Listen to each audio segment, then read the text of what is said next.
Hello everyone. आज हम लोग चैप्टर 22 समरी ट्रायल पढ़ेंगे ऑफ BNSS।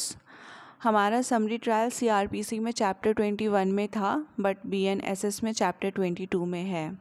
सेक्शन 283 डील करता है power to try summarily. Subsection 1 बताता है कि कौन से मैजिस्ट्रेट समरी ट्रायल कर सकते हैं और किन ऑफेंसेस का समरी ट्रायल हो सकता है। तो सबसेक्शन 1 कहता है notwithstanding anything contain in this Sanhita any CJM और magistrate of first class shall try in a summary way all और any of the following offences. तो BNSS में मैजिस्ट्रेट ऑफ फर्स्ट क्लास और CJM क्या कर सकते हैं, summary trial कर सकते हैं दिए गए ऑफेंसेस में।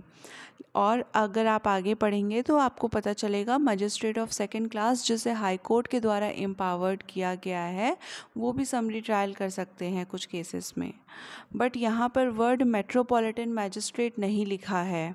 अगर आप CRPC पढ़ेंगे तो वहाँ पर CJM metropolitan magistrate, magistrate of first class जिसे स्पेशली एम्पावर्ड किया गया है हाई कोर्ट के द्वारा, and magistrate of second class जिसे स्पेशली एम्पावर्ड किया गया है हाई कोर्ट के द्वारा कुछ केसेस में, तो वो लोग समरी ट्रायल कर सकते हैं। बट यहाँ पर पूरे चैप्टर 22 में मेट्रोपॉलिटन मैजिस्ट्रेट वर्ड नहीं लिखा है। तो अगर प्री का क्वेश्चन बनेगा तो वहाँ पर आप मेट्रोपॉलिटन मैजिस्ट्रेट इंक्लूड नहीं करेंगे। तब आपके जो मैजिस्ट्रेट हैं जो इंटाइटल हैं समरी ट्रायल करने के लिए वो होंगे CJM, magistrate of first class और कुछ केसेस में मजिस्ट्रेट ऑफ सेकंड क्लास जो हम अभी आगे पढ़ेंगे। तो ये एक मेजर चेंज आया है जहाँ पर समरी ट्रायल के लिए मेट्रोपॉलिटन मैजिस्ट्रेट को इंक्लूड नहीं किया गया है। अब इसके आगे हम देखेंगे कि कौन से ऑफेंसेस हैं जिनका समरी ट्रायल हो सकता है। आप जो ये पिंक से हाईलाइटेड सेंटेंस देख रहे हैं ये चेंज हुए हैं, ये CRPC में नहीं थे। तो इसका पॉइंट 1 कहता है theft under subsection 2 of section 303, section 305 और section 306 of BNS where the value of the property stolen does not exceed 20,000 rupees। Section 303, 305 और 306 ये तीनों ही सेक्शन थेफ्ट से जुड़े हुए हैं और ये बताया जा रहा है जहाँ पर जो स्टोलन प्रॉपर्टी है, जो वैल्यू ऑफ द प्रॉपर्टी है जिसके रेफरेंस में थेफ्ट हुआ है उसकी वैल्यू 20,000 से ज़्यादा नहीं है। हमारे CRPC में 2,000 था लेकिन यहाँ पर BNSS में 20,000 है। यहाँ पर भी प्री का क्वेश्चन बनता है कि आपसे पूछा जाएगा कि वैल्यू ऑफ द प्रॉपर्टी कितनी होनी चाहिए समरी ट्रायल होने के लिए, तो 20,000 की होनी चाहिए। पॉइंट 2 कहता है इसका रिसीविंग और retaining stolen property under subsection 2 of section 317 of BNS where the value of the property does not exceed 20,000 rupees. तो वहाँ जहाँ पर स्टोलन प्रॉपर्टी को रिसीव करा गया है या उसको रिटेन करा गया है तो उसकी जो वैल्यू है वो 20,000 से ज़्यादा नहीं है तो उसका समरी ट्रायल हो सकता है। अगर 20,000 से ज़्यादा है तो उसका समरी ट्रायल नहीं होगा, बट अगर उसका वैल्यू 20,000 से ज़्यादा नहीं है तो उसका समरी ट्रायल हो सकता है। फिर है असिस्टिंग इन द कंसीलमेंट और disposal of stolen property under subsection 5 of section 317 of BNS where the value of such property does not exceed 20,000 rupees. तो वहाँ जहाँ पे जो स्टोलन प्रॉपर्टी है उसको छुपाने में या उसको डिस्पोज ऑफ करने में असिस्टेंस किया जा रहा है, मदद किया जा रहा है, तो वो भी एक ऑफेंस होता है। और जो वैल्यू ऑफ द प्रॉपर्टी है स्टोलन प्रॉपर्टी उसकी कीमत, उसका वैल्यू 20,000 से ज़्यादा नहीं है तो उसका समरी ट्रायल हो सकता है। मतलब कि अगर कोई पर्सन है जो कि स्टोलन प्रॉपर्टी जिसकी वैल्यू 20,000 से ज़्यादा नहीं है उसको छुपाने में मदद करता है तो ये काम भी क्या है, ऑफेंस है और वो ऑफेंडर होगा और उस पर चार्जेस लगेंगे और जो उसका ट्रायल होगा वो समरी ट्रायल होगा, ये कहना चाह रहा है। फोर्थ पॉइंट है the offence under subsection 2 and subsection 3 of section 331 of BNS। तो सेक्शन 331 डील करता है आपका हाउस ट्रेसपास और हाउस ब्रेकिंग की पनिशमेंट से। तो जहाँ पर हाउस ब्रेकिंग और हाउस ट्रेसपास किया गया है under subsection 2 and subsection 3 of section 331, तो उसका भी समरी ट्रायल हो सकता है। 5th पॉइंट है insult with the intent to provoke breach of peace under section 352 and criminal intimidation under subsection 2 and subsection 3 of section 351 of BNS। तो अगर किसी की इंसल्ट करी गई है ब्रीच ऑफ पीस करने के लिए या फिर क्रिमिनल इंटिमिडेशन किया गया है, तो ऐसे केसेस में भी समरी ट्रायल हो सकता है। ऊपर जितने भी ऑफेंसेस की हमने बात करी, अगर इन ऑफेंसेस का अबेटमेंट किया जाता है, मतलब ऊपर के दिए गए जितने भी ऑफेंस है उनका इंस्टिगेशन उनको किया जाता है, उनको प्रोवोक किया जाता है या उनको इनकरेज किया जाता है करने के लिए, तो वो भी अपने आप में ऑफेंस होगा और उसका भी समरी ट्रायल हो सकता है। और 7th पॉइंट कहता है an attempt to commit any foregoing offence where such attempt is an offence. तो अगर ऐसे ऑफेंसेस जिनकी अभी हमने बात करी उनका अटेम्प्ट किया जा रहा है, फॉर एग्जांपल थेफ्ट है और थेफ्ट करने का अटेम्प्ट किया जा रहा है, और अगर थेफ्ट का जो अटेम्प्ट है वो भी पनिशिएबल है, तो उसका भी समरी ट्रायल होगा। 8th पॉइंट है any offence constituted by an act in the respect of which a complain may be made under section 20 of cattle trespass act 1871। तो अगर सेक्शन 20 के अंदर कैटल ट्रेसपास एक्ट के अंदर कंप्लेन किया जाता है तो उसका भी समरी ट्रायल किया जा सकता है। Subsection 2, the magistrate may, after giving the accused a reasonable opportunity of being heard, for the reason to be recorded in writing, try in a summary way all or any of the offences not punishable with a death or life imprisonment और imprisonment for a term exceeding 3 years। तो magistrate क्या कर सकते हैं, accused को reasonable opportunity देंगे, उसको सुनेंगे, रीज़न रिकॉर्ड करेंगे कि उन्हें क्यों ऐसा लगता है, और समरी ट्रायल कर सकते हैं ऑफेंसेस का जो कि डेथ से पनिशेबल नहीं है, लाइफ इम्प्रिजनमेंट से पनिशेबल नहीं है, या फिर imprisonment for a term exceeding 3 years, या फिर जहाँ पर जो पनिशमेंट है वो 3 साल से ज़्यादा की नहीं है। तो वहाँ पर वो मैजिस्ट्रेट रीज़न रिकॉर्ड करके ऐसे ऑफेंसेस का क्या कर सकते हैं, समरी ट्रायल कर सकते हैं। Provided that no appeal shall lie against the decision of the magistrate to try a case in a summary way under this subsection। तो जो भी मैजिस्ट्रेट का डिसीजन है कि समरी ट्रायल होना चाहिए उसके अगेंस्ट क्या नहीं होगा, अपील नहीं होगी। Subsection 3, where in the course of summary trial it appears to the magistrate that the nature of the case is such that it is undesirable to try it summarily, the magistrate shall recall any witnesses who may have been examined and proceed to rehear the case in the manner provided in this Samhita.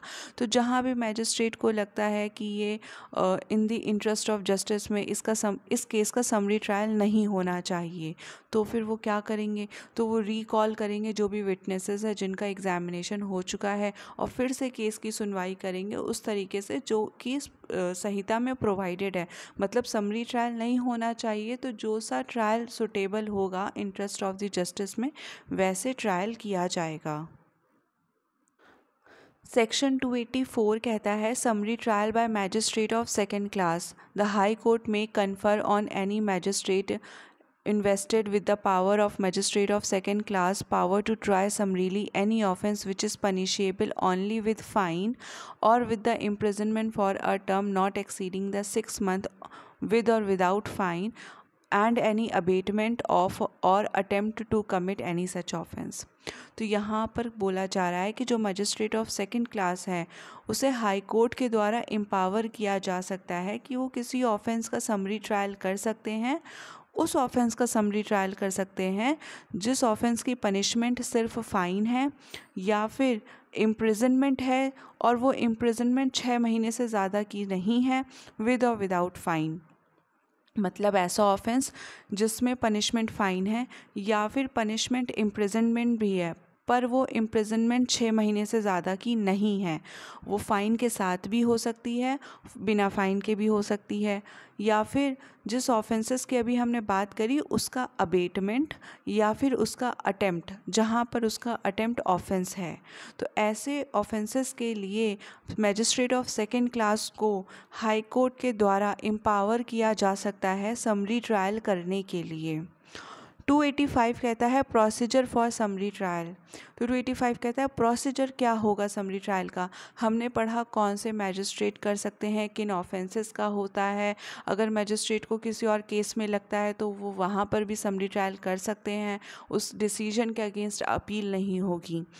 But procedure क्या होगा, तो section 285 बताता है in trial under this chapter the procedure specified in this sanhita for the trial of summons case shall be followed except as hereinafter mentioned.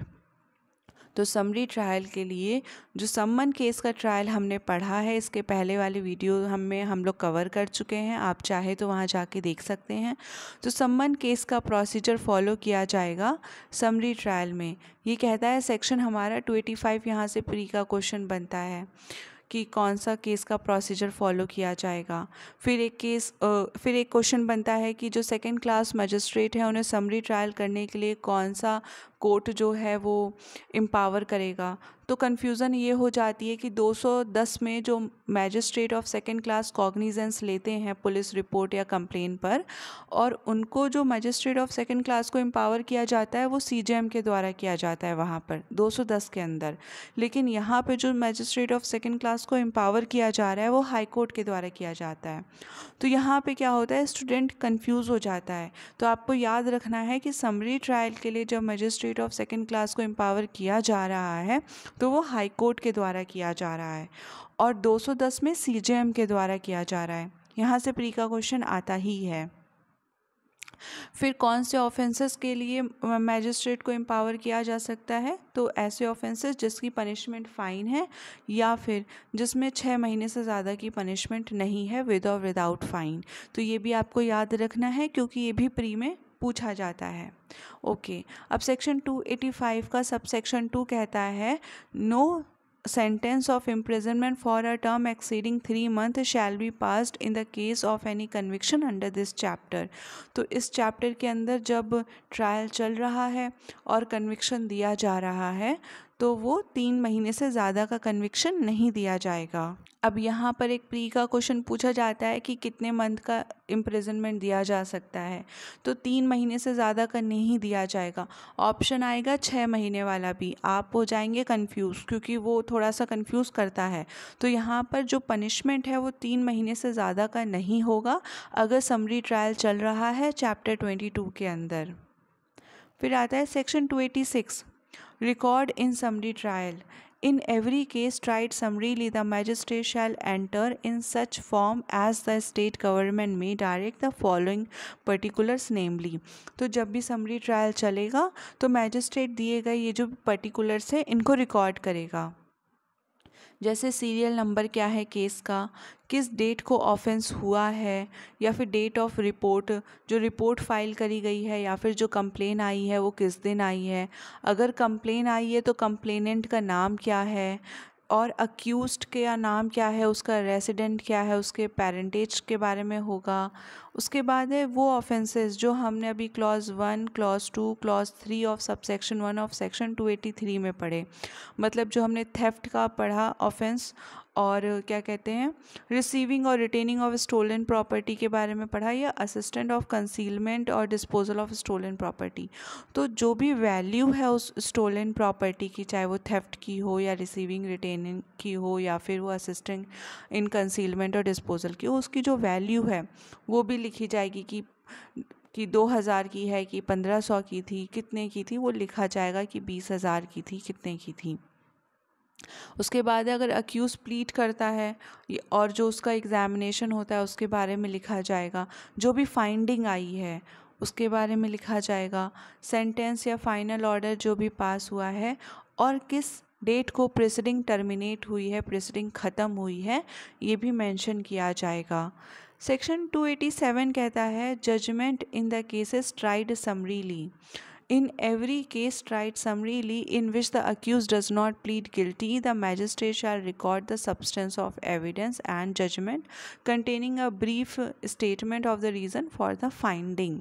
तो वहाँ जहाँ पे accused ने गिल्टी प्लीड नहीं किया है, तो गिल्टी प्लीड नहीं किया है तो आगे सारा ट्रायल चला होगा, तो जो भी एविडेंसेस लिए गए हैं वो लिखे जाएंगे, जो भी जजमेंट आया है जजमेंट के पीछे क्या रीज़न है, अगर कोई निष्कर्ष आया है, कोई कंक्लूजन आया है तो उसके पीछे रीज़न क्या है वो भी लिखा जाएगा। फिर है सेक्शन 288 बताता है language of record and judgment. Subsection 1 कहता है every such record and judgment shall be written in the language of the court. तो जो हाई कोर्ट होता है उसकी कोर्ट छोड़कर जो भी और कोर्ट होते हैं उनकी जो लैंग्वेज होती है वो स्टेट गवर्नमेंट के द्वारा बताई जाती है। तो जो भी रिकॉर्ड्स होंगे और जो भी जजमेंट होगा वो कोर्ट की लैंग्वेज में लिखा जाएगा, ये बताता है सबसेक्शन 1।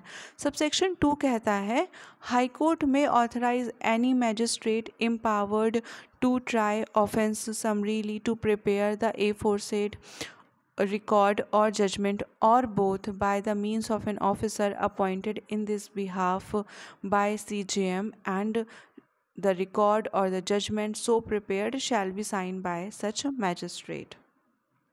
तो हाई कोर्ट एम्पावर्ड कर सकते हैं मैजिस्ट्रेट को, वो मैजिस्ट्रेट जो समरी ट्रायल कर रहे हैं कि वो प्रिपेयर करवा सकते हैं रिकॉर्ड को, जजमेंट को या फिर दोनों को ऐसे ऑफिसर के द्वारा जिनका अपॉइंटमेंट सीजेएम ने करा है, और फिर जो भी रिकॉर्ड और जजमेंट प्रिपेयर किया जाएगा उसको उस मैजिस्ट्रेट के द्वारा जिन्होंने ट्रायल किया है इस चैप्टर के अंदर उनसे साइन करवाया जाएगा। तो फ्रेंड्स हम लोग का ये समरी ट्रायल कंप्लीट हो चुका है। Thank you.